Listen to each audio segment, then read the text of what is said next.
Marinero, the Sick Podcast. Montreal Canadiens fans, wait till you hear and wait till you watch this, and you can watch it on Facebook and follow us on Instagram at the Sick Podcast. Also, our YouTube channel at the Sick Podcast as well. Like it and share it with your friends and subscribe. Joining me today, former Montreal Canadian, played for 5 teams in the National Hockey League, Mike Ribeiro. What's going on? How's it going, Tony? Mike, born and raised in Montreal, right? Yes. Whereabouts exactly? Saint Laurent and Mont Royal, around that corner. Around that corner. And at what point did you start playing, Mike? I guess I started skating. I was 3, 4. Started playing around 5, 6, and then that's the only thing for me was hockey was my school. Safe to say that the Montreal Canadiens, your favorite team growing up, yes or no? Yes, that was back in the day. And 93, I was able to live the 93 Cup. I was 13. So yeah, Montreal was my team, and I think my favorite player back in the day was Mats Naslund for the Montreal. Number 26. Number 26 with skill. So I think when Montreal back in the day, I think he was one of my favorite players. With the Torspol hockey stick. That's it, with that Jofa helmet. Breakaway, fake forehand, go backhand, have the goalie open up the 5-hole and slide it 5-hole, huh? Yeah, well, he was small. He was a good skill player, so I could kind of I was small too, so it was nice to have someone that I could watch every Saturday and every Montreal game. Didn't miss one. Hey, Mats Naslund had a 110-point season. Yeah, he was pretty sick back in the day. I used to love him, so that was my favorite for the Montreal growing up.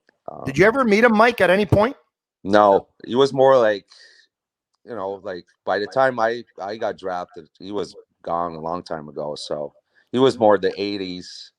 And then in the 90s, you had Vincent D'Anfos that I used to like a lot, Turgeon, guys like that. But my first memories of Montreal Canadian is Mats Naslund, Bobby Smith, all those guys that I used to watch. Mike, I know it's not a popular thing to say, but if I was playing hockey nowadays, I wouldn't mind if I got drafted by the Florida Panthers, the Tampa Bay Lightning, in the sun, not too much media, relaxed, not that much pressure, go golfing, go fishing, go to the beach, right? Enjoy the weather. But for you growing up in Montreal, a Canadiens fan, and you watched the Canadiens win the Cup in 93, and Mats Naslund, who won the Cup in 86, was one of your favorite players growing up and stuff like that. You wanted to be a Montreal Canadian? Yeah, I wanted to be. And I think every kid that comes from Quebec or Montreal, they want to be drafted by Montreal. I don't have a doubt in my mind that any kid that is from Montreal or Quebec, they want to get drafted by Montreal. They want to play for their city. And especially as a young kid who grew up, let's say, French like I did, and you get drafted, I wanted to be drafted close to home, right? So Toronto, Ottawa, teams that were close to home. So my parents, I can be close to my parents, close to what I know. So I think as an 18, I was hoping for Montreal so I can stay home. I didn't even know how to speak English back in the day. Yeah. So it's kind of like a fear, but I think every kid wants to be drafted by Montreal if you're from there. So the 98 draft comes around. Second round, the Montreal Canadiens with pick number 45. They're about to pick. You're where? Take me through it. So, yes, I go to the draft. It's in Buffalo, 98. And I had great seasons in the Quebec League, right?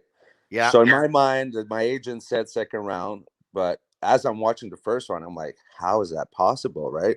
How's those guys getting drafted before me?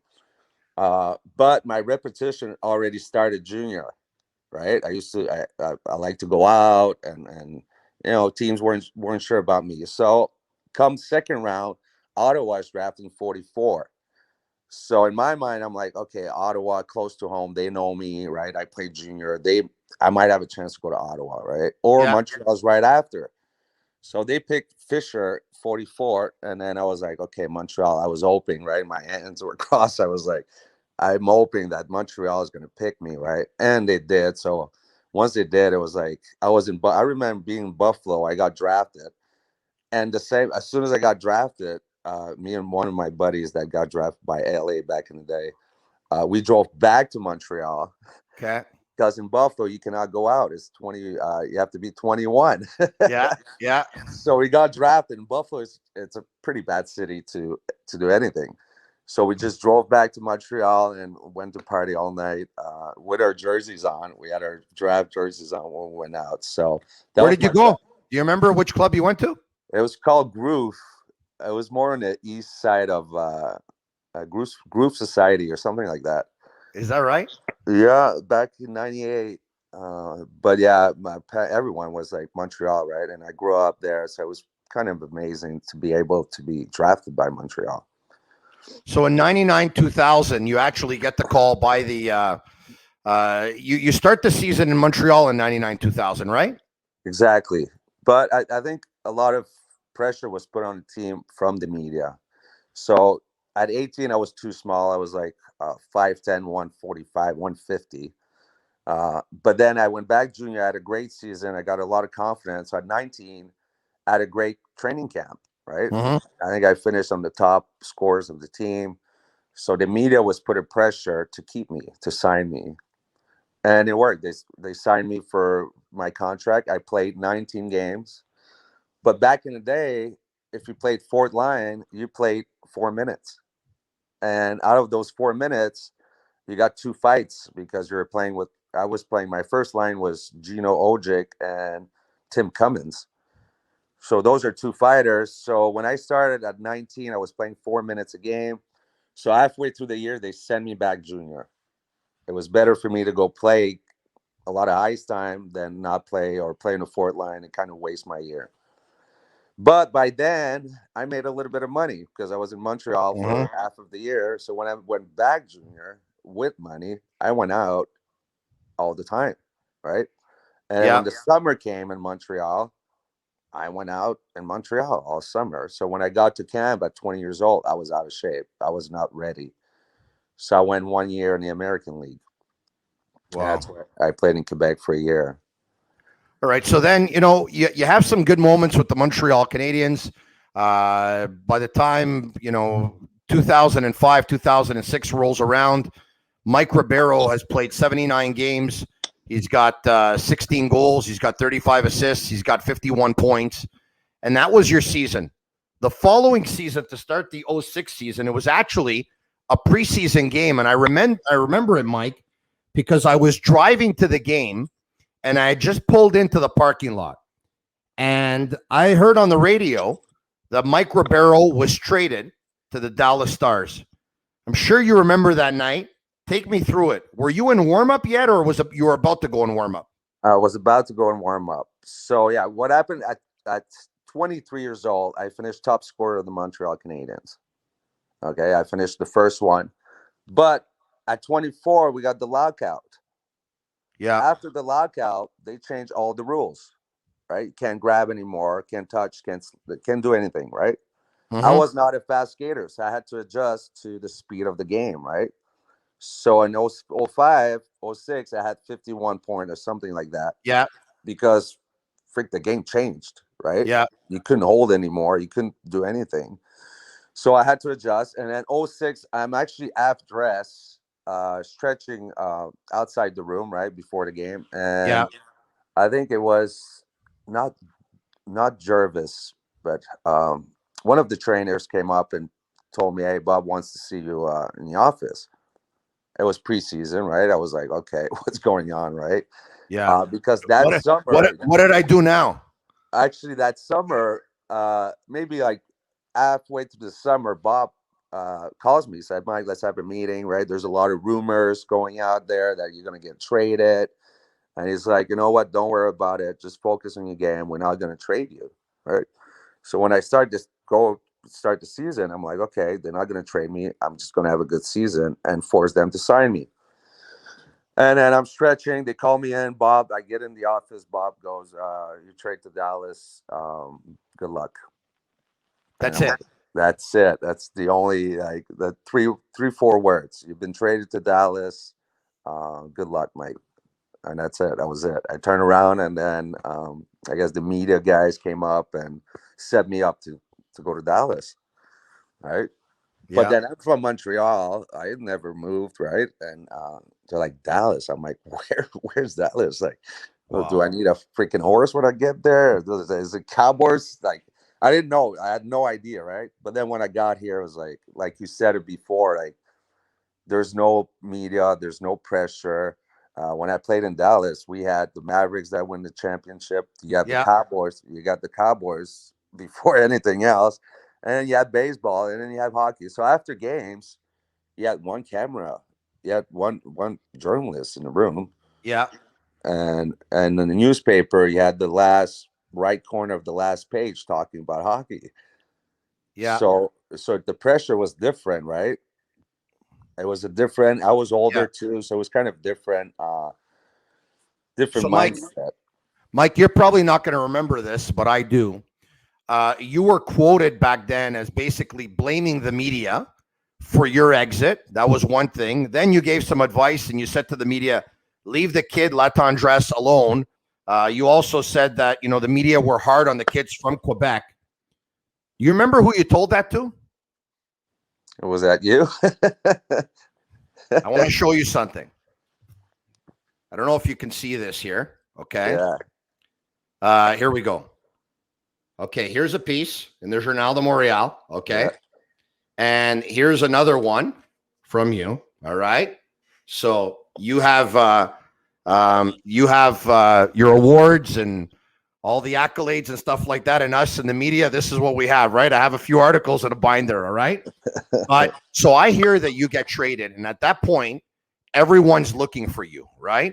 Yeah. But I was arriving maybe a little bit late. I said, listen, if I go upstairs, I'm probably going to miss Mike by when he's coming downstairs to go to the parking lot. And if you remember, of course, there's two parking lots. One is for the general public, and the other one is for players and staff of the Montreal Canadiens, right? And there's a fence separating both. Long story short, I said, you know what? I'm not going to move from the parking lot. If I missed the game, I missed the game. I don't care.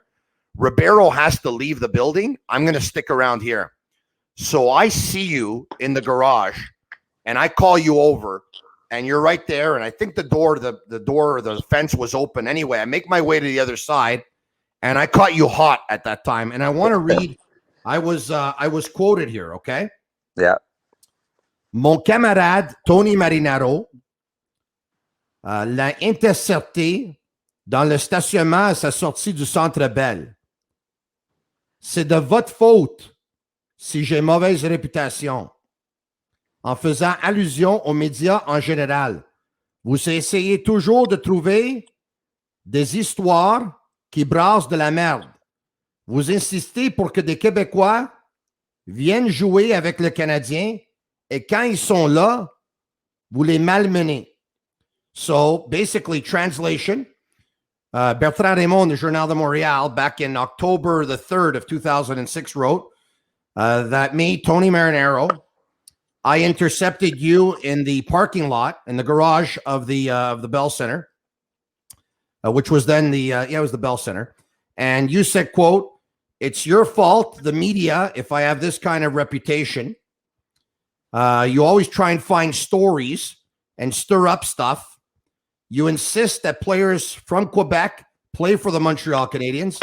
And when they're there, you guys try and destroy them. My question to you today, and thanks for the quote, Mike. It's the first time I think I made it in the paper back then. It was a couple of years into the business. But anyway, was it the media's fault that you were traded, in your opinion, when you look back 15 years later? I won't start like now that I'm older, like blame someone, right? I've done what I've done, but the media part of it is, if you look at history, if you guys want to kick someone out of there, you guys will do it. It doesn't matter who he is. If the media's done with a player or a coach or a GM, they will put him out somehow. And it's not directly, but by what is said, well, you're giving information to people, and then you got a lot of power. Media in Montreal has a lot of power. And what I was trying to say, especially me. And I'm trying to say is that there's French media and English media. You don't have that anywhere else in the league other than Montreal, right? Yeah. And as a journalist, you need to sell your papers, right? That's just common sense. How you're going to sell them is by having a story. And if my French site, my French story is better than yours, you're going to have to come out with something, right?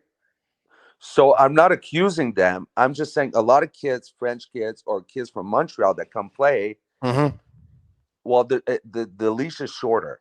I just find it's shorter compared to a Russian kid. The Russian kid will say, "Well, he's Russian. He's not from here. We'll give him more time."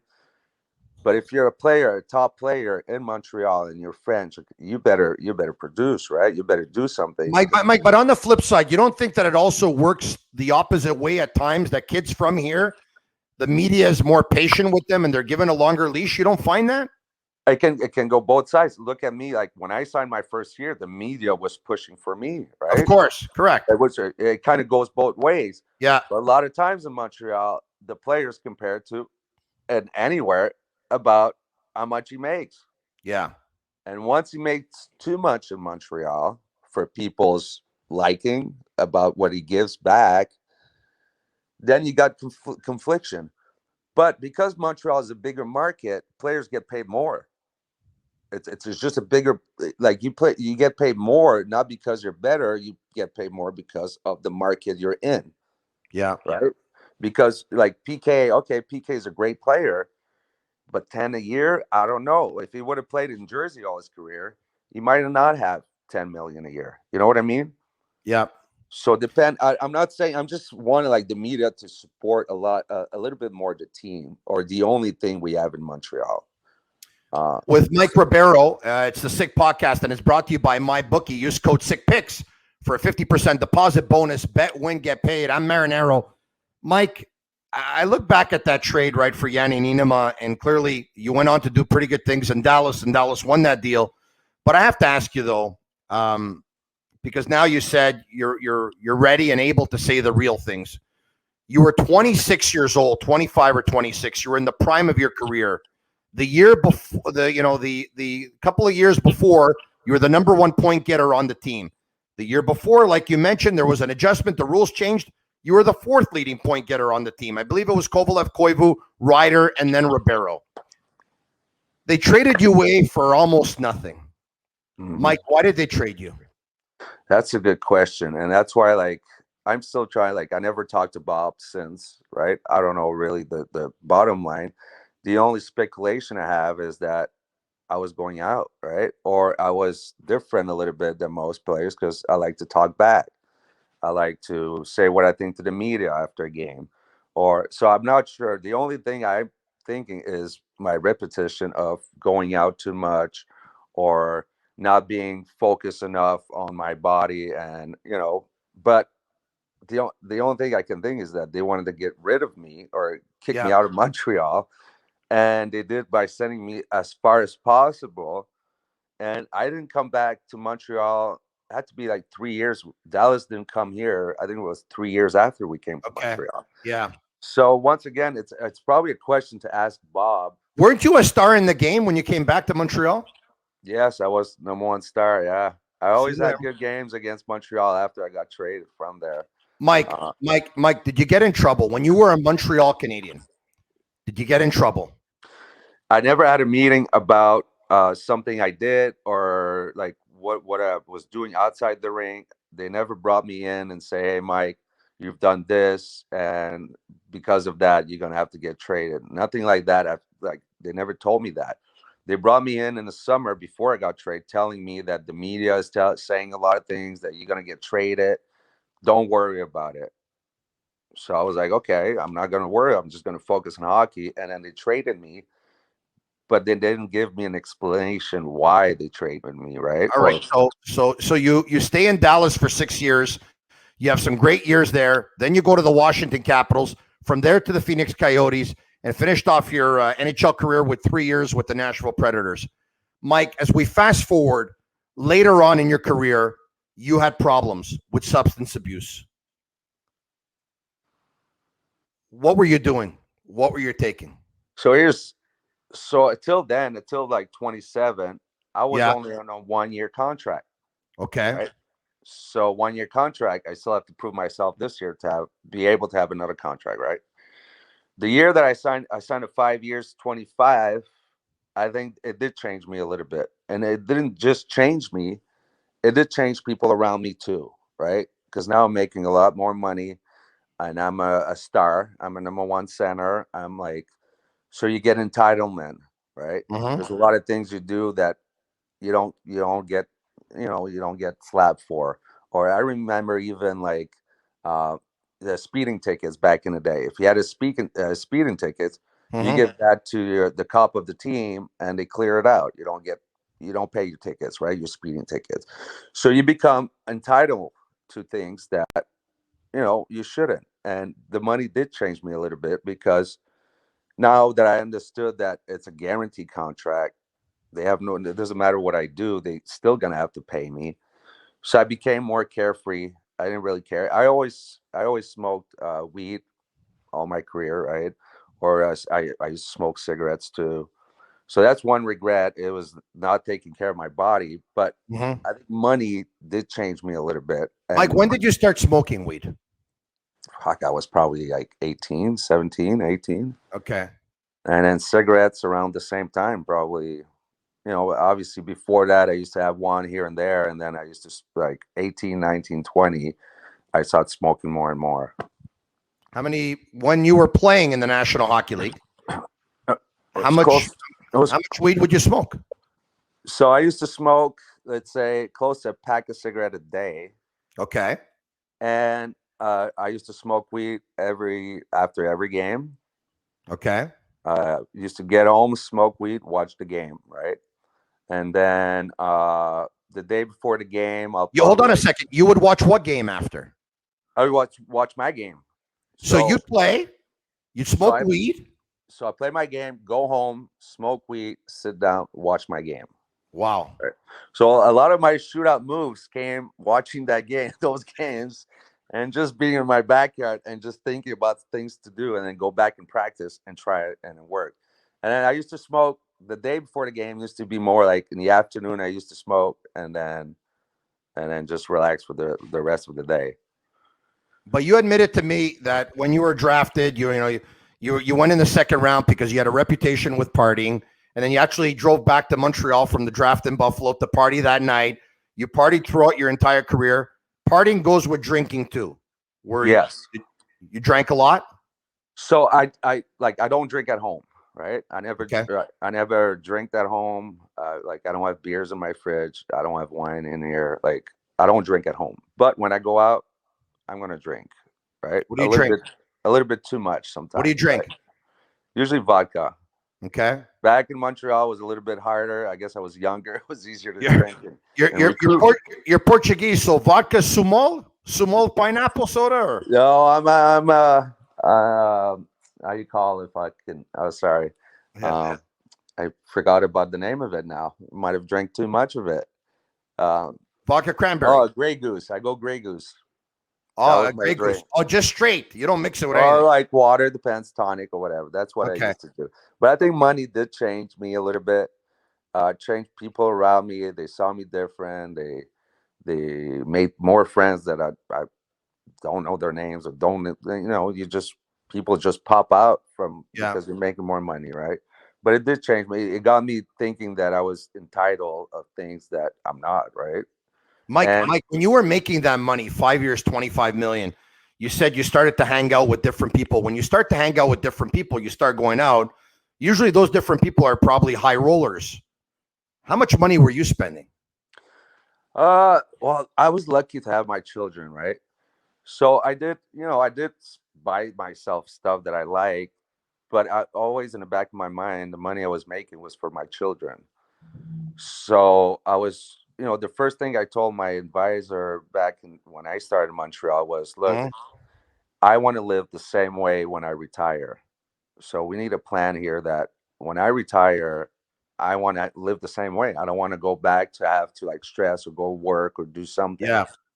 So yes, I did spend some money, right? I bought myself stuff, I went out and stuff, but I was always putting money aside for this, for my children, for after my career. Mm-hmm. And I'm saying if I was single, I don't know, I might have blown my money before 30, you know, Yeah. but I wasn't. I like you talk about Evander. I don't know what's his name.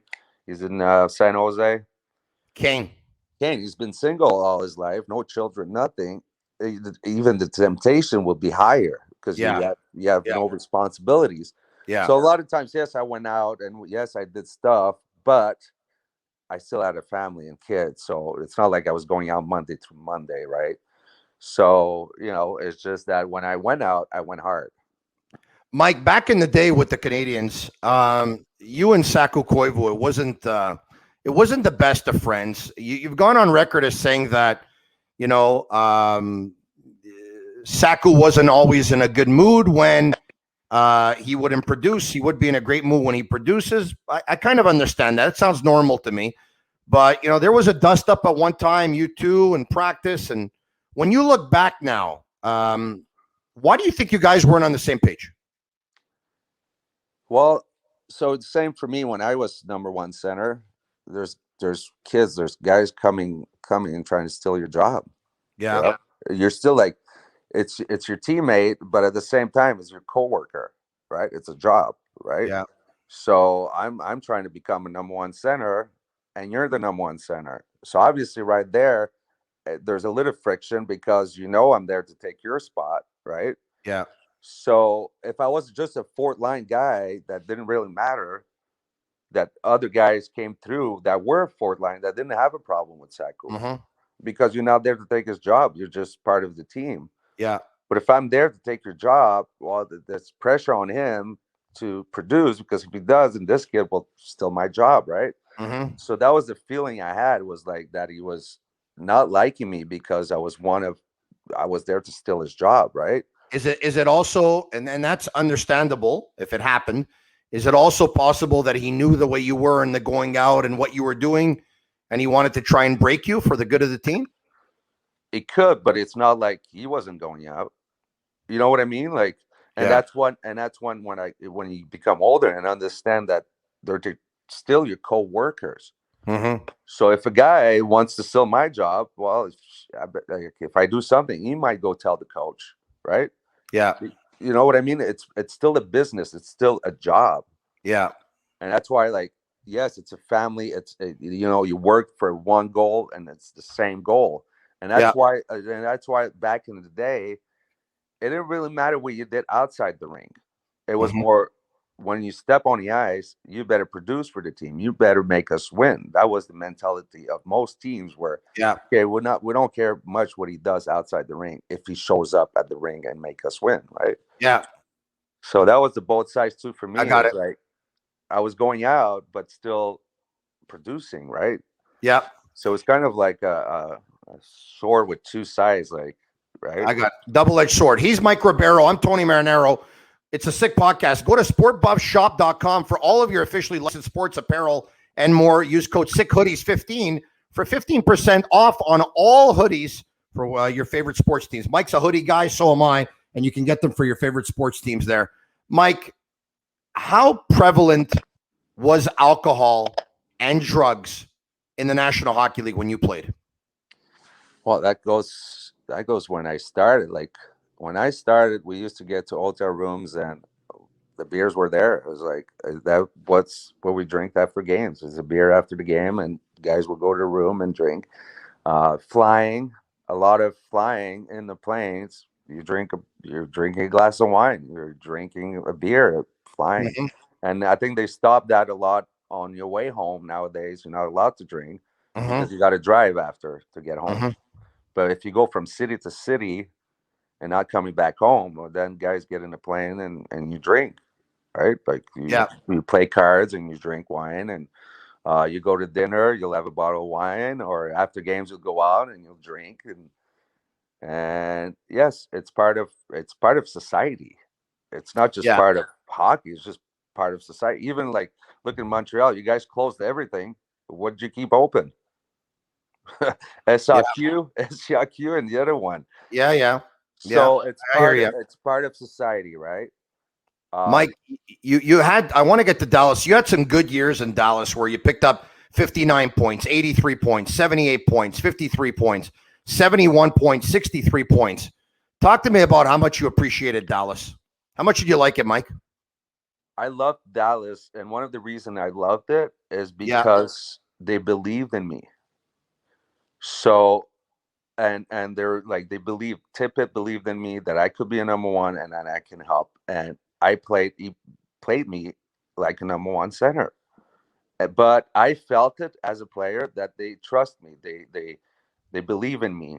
Mm-hmm. So that just transparent, like that just showed on the ice because man, those people like me. They love me. Mm-hmm. I can just go and play and not question if the coach likes me or am I doing something wrong. No, Mike, you can go play your game. Make sure you don't turn the puck over, but just go play. And that confidence from the coach to give me and the trust from the coach made me play a lot better. Uh, and if you look at my career, as if I was number one center, I used to have between 70, 80, like you said. Yeah. If I go back to second center, now my points will be between 50 and 70. So first center, 70, 80. Second one, 50, between 50 and 70. And then it Yeah. goes down. It depends how you get used too, right? And Yeah. You make so you make your way to Washington. What was the thought process behind that? so I'm in Dallas. I'm in my last year of my fifth year of contract. Okay, Yeah. but we changed coach already twice. Tippett was there for 3 or 4. Then we had Crawford, and then they brought some other a younger guy from the minors, Mm-hmm. and we clashed. Right, we just clashed. Our Mm-hmm. IDs weren't the same. We didn't see the game the same. So he puts me second center, right, in Dallas. It Uh, was Galutzin, I think. exactly. There we Yeah. go. But he coached the younger guys in the minors, right? He coached Mm-hmm. Ben. He coached all those young guys. Now he Yeah. comes up, and now Benny becomes first center, and I'm like, Benny was still too young to be a number one center in my mind, right? He wasn't Okay. ready yet to take that role, right? And it took him what 5, 6 years to become that number one center that they were looking. So I go in, I'm like, look, just trade me. I just want to be traded. I want to play. Right. I don't want to be in the second power play. I don't want to be like second line. I want to be. I still believe I can play. Like I'm right there. I'm like Mm-hmm. trade me somewhere, right? But I had a trade clause, so I could choose where I was going. Okay. So Washington comes up, right? And I'm like, yes. Well, Yeah. I have a chance to play with Ovi, good offensive players. I'm going Yeah. there, right? So Yeah. I'm like, okay, I'm going to Washington. I get to Washington. There's a lockout again after season. Mm-hmm. So I only played 40, close to 50 games with them or something like that. And Yeah. it's my best year, obviously, right? Like I'm Yeah. on a power play with OV. I'll just give it to him. It's an Yeah. assist, right? You're a point a game, I think. Yeah. A point a game, right? We Yeah. have a good year, but the salary cap in Washington is maxed out. I become free agent. Hold on a second. Before you do, Yeah. did you party with Ovechkin? We did a little bit, but by then, Yeah. like Backstrom, Ovi, Greener, they had like serious girlfriends and Okay. like engaged and stuff. So they used to go out less, but we did had a few parties, team parties and stuff like that with Ovi. A few Ovi's glasses a of big vodka. Ovi's a big kid. So like we had a party at my house, Super Bowl party, and Yeah. he's playing video games with my kids. You know what I mean? He's that kind of guy. He's You like like him? love him, loved him. Really? Yes, he's a big kid, right? Do you still keep in touch with him by any chance, or? Once in a while, I'll send him like on social media or something here and Yeah. there. He Tell him I still say knows. hi. I will. The big Russian, but yeah, he was great. He was great. Great teammate too. Funny guy, but Okay. So from there, you end so up in from there, Arizona. so yeah, so then the season finished in Washington. Yeah. The salary caps fell, so they offered me a 3 year at 3 million, but I just made 5 for 5 and had my best years of my career. So I was like 3 for 3. Like I want to win, but it still doesn't make sense. It didn't make sense in my mind. So I go to Phoenix. Tippett is there that coached me in Dallas. Yeah. Like okay, so I signed a 4 year, 20 something. Yeah. Okay, once again, it's guaranteed money, so I know that, right? They got it. It doesn't matter what I do, they got to pay me, right? So I get there the first year in Phoenix. I'm separated from my wife and kids. They stay in Dallas, and Hmm. I'm in Phoenix by myself. Uh, and then as the year goes, it didn't start too bad, but as the year goes, I was missing my. I just wanted to go back to Dallas. I just wanted to be with my family, my kids, and fix what was going on. Right? Are we going to stay together? Are we going to move forward? What are we doing here? Kind of thing. Because you So guys were going through a hard time as a family. as a family. So I just wanted to Wow. go. I didn't see my kids all year. I wanted to go. I wanted to be with them. And Yeah. hockey became second. I didn't care. So I kept going out. I didn't care about showing up in practice. Right, drunk from the night before. I didn't care. I just wanted the year to be over. You used to skip practices, Mike? No, didn't Okay. skip practices or games and stuff like that. Right. But I didn't want to be there. I just Okay. wanted to go back. So after a year of partying, I partied all year. Right. I just went out all year. Uh, What's the craziest night of partying that you did in Phoenix? oh, that's a good question. I used to go out almost Monday through Monday. Right. Wow, every night. It was like every night because I Mike, was when you would go to the clubs, did you pay or was it on the house or were the people that well, you were most hanging yeah. with paying or? It depends where, right? Yeah. Like even in Montreal, a lot of places that I knew the owner or Yeah. I knew like then it was you didn't really pay for your drinks, but other places that you don't know, then you'll pay for it, right? Yeah. Uh, Some but places are happy to have you there, right? Because Mike Ribeiro will attract other people. People know that you go there and hey, you know what? You're on us tonight. yeah, that Yeah. happened a few times, right? Yeah. But It happens with me too. what do you give them a free hoodie? I'll trade you a free hoodie for free drink here. No, Mike. So you were going out 7 nights a week, but there has to be one night where you were just, okay. What's the most you consumed in one night of partying? Wow, like alcohol wise, I was never a big drinker. I used to buy bottles and have two drinks. Wow. But then I'll go one night, I'll go eight drinks, right? I'll say like, Okay. wow, that's a good question. But the Okay, but best time, Mike, the best, at this point, Mike, past Phoenix, you moved on. Like, okay, the weed is still part of your routine, right? yeah, But now you've taken it to another level, right? I did for the first time. So I used to do cocaine, just in the summer, right? So I used to Okay. take a weekend in the summer and party, right, all weekend, and then stop and just go with my weed and my cigarette, right? Mm-hmm. But never did hard drugs when I played. Uh, during the season, never. But that year after Christmas, Mm-hmm. or after I say January or something, I was Mm-hmm. done. I didn't like I didn't like the to go to the rink because it's kind of weird in Phoenix when you go to the rink. It's 50 minutes from your house. Even for games, there's no one in the building, and if there's someone in the building, it's for the other team. This is kind of weird vibe to play Depressing. there. Yeah, it was kind of weird, right? Yeah. But the city's great. Yeah. so so after that year, they tell me, well, if you go to rehab, take care of yourself, and then you'll come back to the team, right? So in my mind, like I wasn't ready to just quit my weed and my stuff, right? But I Mm-hmm. had kind of no choice to go if I wanted to keep my career. So it was really going to rehab, not for me, right? It was more to shut up people so I can keep playing, right? Mm-hmm. So I went one year. I went there. I went for 45 days to rehab. Got out of rehab, and when I got out, Phoenix told me, "Okay, we're done." And I was like, "Well, I thought you told me to go to rehab so I can keep coming." Because I think that year I still had close to 50 points. I think not, and I wasn't playing sober too many nights, right? Mm-hmm. So anyway, they buy me out, right? It's guaranteed money, so they had to pay me until last year, I think, or something like that. Okay. So come summertime, I have no job. I'm a free agent, right? I just came out of rehab, so I know that the contracts will be minimum or like a million will be the max I can get, right? Mm-hmm. But I know in my mind that I've been healthy. I went to rehab. I'm going to be focused in the summer, and when I get my 1 year, 1 million, I'm going to have a great season and force them to sign me longer, right? Yeah.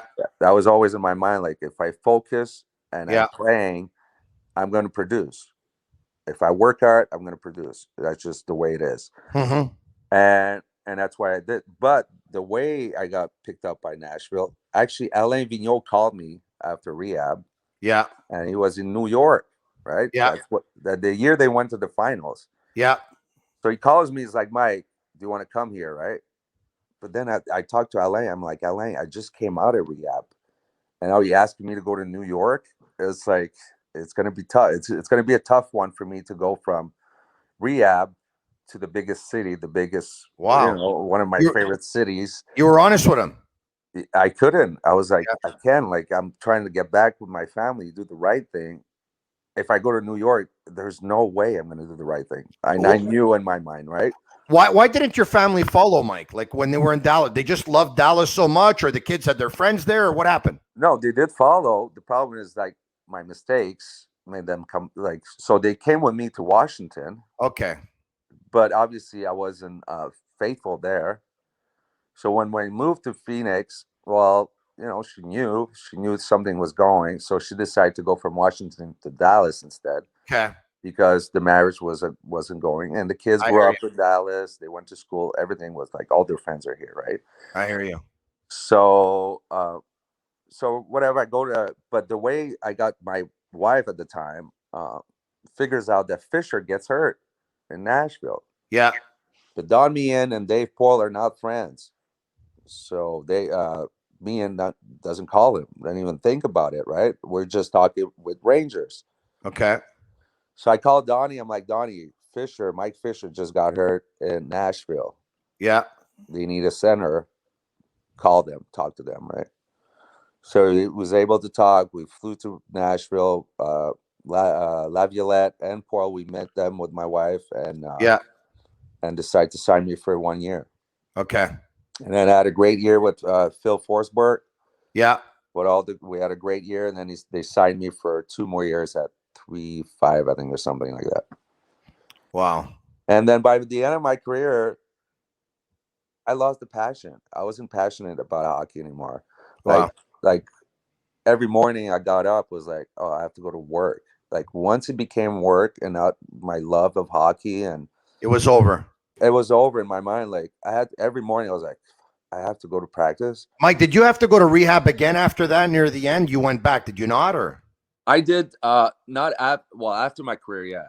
After my okay. career, 2-3 years after, I think was it last year? Mhm. Last year I decided to go in for 3-4 months. But this time because the first time I went wasn't for me. I got it. I wasn't there to get better. I was there to like I want to keep playing, right? You And okay now? well, it's about every day, right? Yeah. You gotta like keep your days full. You gotta like stay away of temptation, but it's everywhere. Like Be don't get me busy.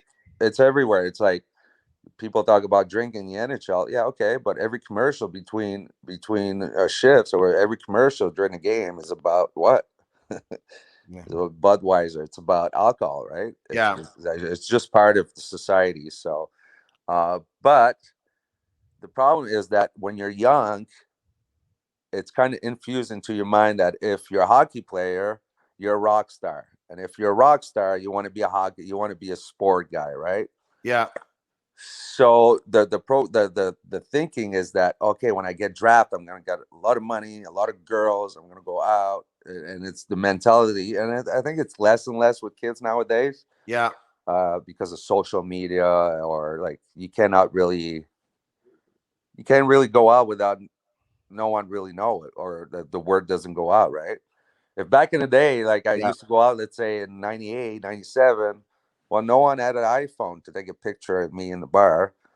Like you couldn't know. Like the people that were there knew I was there, but the other million people that didn't have Facebook, didn't have Yeah. social media, couldn't find out, right? So it's So, different mentality, different. Mike, you've been through everything. So, what advice, number one, do you give your son who's playing hockey right now? Have you talked to him about drugs and staying away? And number two, what advice do you give young hockey players, not only your son, or even players in the National Hockey League nowadays? You've been through it all. You've lived through it all. What advice do you want to give at ending? So, like for my kid, for my son, obviously they've been part of it. Like they know I went to rehab. We've been transparent with them. They know my problems and what it is and whatnot. One thing I told my 16 is you cannot have a girlfriend until you get drafted. That's one of the things. Especially at 15, 16, 17, if your goal is to make the NHL, you cannot have distraction. And I had girlfriends at 16, 17.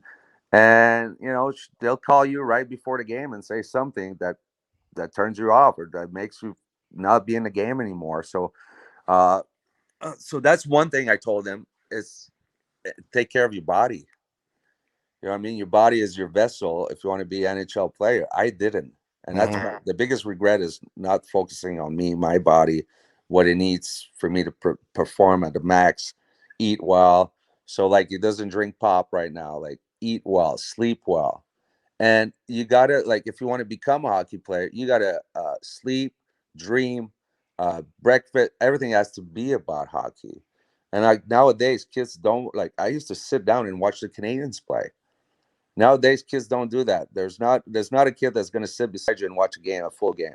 Their phones, their videos, the games, Instagram, and so, everything to distract you. So it's really from 15 to 17. I think is your biggest years. And if you can put all your energy into hockey and what's going to make you better player, better person, that's your main goal. And keep the distraction away, but focus on yourself. And you got to believe, like, I remember being a kid, you got to tell yourself, like, I was like 9, 10 years old playing NHL already in my mind. Yeah. You know what I mean? I was already like game 7s outside. I was already there. Right. So you vision yourself there. Like I tell my kid a lot of times the night before the game, right? Like I remember being in my bed, like just scoring goals, like just in your mind, scoring goals, making moves. Just cause, right? You got to live, you got to eat visualization, all of it. Yes. Yeah. Like before I went to bed, I had almost a hat trick every night. Yeah. You know what I mean? Like just if you want to do it, and that's a problem too, I think, with not just hockey but society in general, is that as a kid, when you have a dream, most people around you will tell you you should get a plan B because your plan A is not going to work. Wow. But if I have a plan A and a plan B, then it means that my energy will be split, right? So I really think if you want to do something in life, yeah, if you put your energy and really believe in yourself that you're going to do it, you're going to make it, you're going to increase your chance of winning. But staying out of bars, drugs, I mean, it doesn't bring you good, that's for sure. Mike Ribeiro, you had a lot of downs, but you were able to get back up, and that's a sign of you're able to rebound, man, and you're doing better today, and I'm so happy that you are. Thanks for sharing your story, bud, and keep on fighting the fight. Great advice you gave today. Thanks, Mike. Thanks, Tony. All right, he's Mike Ribeiro. Is this the best podcast you've ever done in your life, yes or no? Yeah, I'll say yes. Follow us on Facebook. Hey, wait. I'll say the best one in English. Follow us on Facebook and Instagram. It's at The Sick Podcast. Like it and share with your friends.